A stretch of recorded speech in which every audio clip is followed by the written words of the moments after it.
Woolly and the Sea. What a very hot day it's going to be, so Woolly and his family are going to the sea.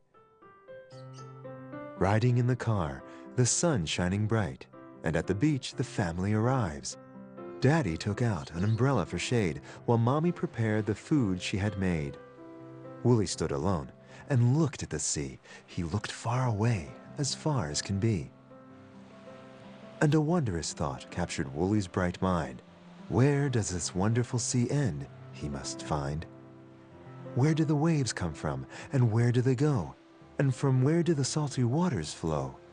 How do shells arrive on the beach?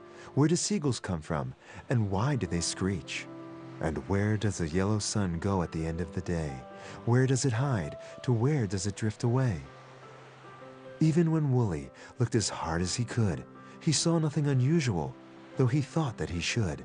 Just blue without end, both sky and the sea, and seagulls flying high, careless and free. He tried very hard, but to his dismay, the soaring blue waves were in his way. What would he do? Thought little Woolly with grief. How would he find out what's at the end of the sea? But as always, he thought of a brilliant plan, not simple of course, but Woolly began. He started gathering a great pile of sand, as much as he could gather in his two little hands. He gathered sand in buckets, and he gathered sand in pots. He used his own two hands and his blue can that he had brought. And all the sand he gathered to build a ladder very high, a ladder made of sand that almost reached the sky.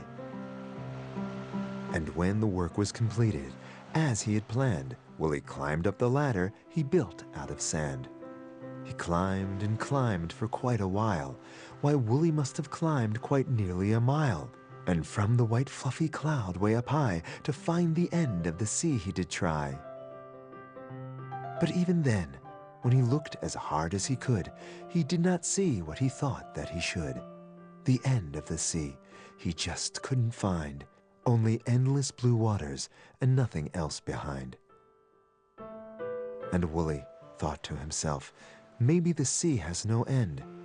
So he climbed down and went to play in the sea, his friend.